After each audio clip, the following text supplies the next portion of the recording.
আমার কাছে মনে হয় আমি যে এনসিপিতে যুক্ত হলাম, আমার কাছে মনে হচ্ছে না যে আমি কোনো পার্টি যুক্ত হলাম, কারণ আমি তো আগে থেকেই এনসিপি। আরে ভাই, আমরা রাজনীতিতে না আসলে তোমরা তো চাঁদাবাজি করো, ঠিক না?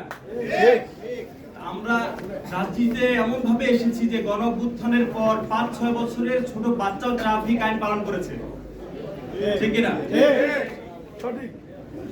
তো ওই জায়গা থেকে এখন আমাদের কাছে মনে হচ্ছে যে আমাদের তো আসলে রাজনীতিতে আসার কথা ছিল না। আমরা ফেসিবাদ স্বৈরাচারী সরকারকে পতন ঘটিয়েছি, আমাদের লেখাপড়ার কথা করার কথা, চাকরি করার কথা, কিন্তু এখন এসে আমরা দেখলাম যে ভাই আপনারা গণভোটে হ্যাঁ ভোট চাইলেন, আমরা হ্যাঁ ভোট দিলাম, কিন্তু পরে আপনারা মানলেন না। একদম ডিরেক্ট আমাদের সাথে, জনগণের সাথে আপনারা প্রতারণা করলেন। এই প্রতারণা তো আপনারা করতে পারেন না আমাদের সাথে। ওই জায়গা থেকে মনে হয় যে আসলে গণ অভ্যুত্থান ঘটানোই শেষ আমাদের কাজ না, ইনসাফের পক্ষে লড়ে যাওয়াই আমাদের কাজ। নাহিদ ভাই এখানে নাই, আমার স্পষ্ট মনে পড়ছে যে ভাতের হোটেলে বসে সবাই প্যান্ট পরা, নাহিদ ভাই লুঙ্গি পরা কেন বলেন? মনে নাই আপনাদের?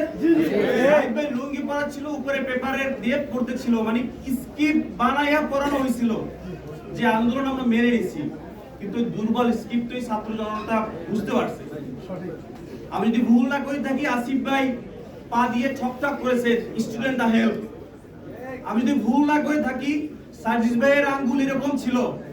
সে সময় কিন্তু সবাই বলেছিল যে সার্জিস কিন্তু এটা বুঝাচ্ছে যে বন্দুকের সামনে রেখে আমাদেরকে পড়ানো হচ্ছে। এখন এই সার্জিস ভাই, আসিফ ভাই, নাহিদ ভাই গলা ফাটাইয়াও যদি বলে যে আপনারা কিন্তু জনগণের সাথে প্রতারণা করছেন, ওই সময় হাতের ইশারাই অনেক শক্তিশালী ছিল, কিন্তু এখন গলা ফাটাই বললেও তারা বিশ্বাস করতেছে না।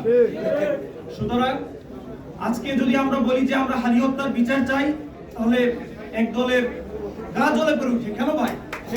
তারাই খুনি।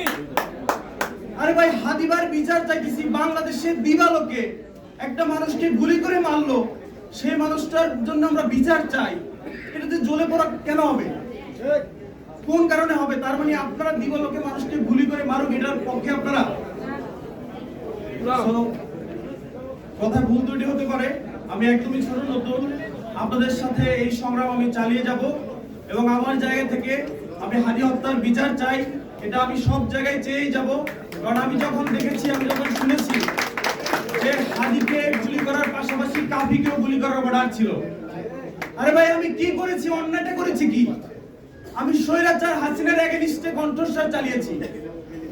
বরিশালের স্টুডেন্ট, বরিশাল বিশ্ববিদ্যালয়ের ছাত্র ভাইদের মনে থাকবে যে 12ই ফেব্রুয়ারি সন্ধ্যার পর চি চি হাসিনা লজ্জায় বাঁচিয়া স্লোগান দিয়েছি।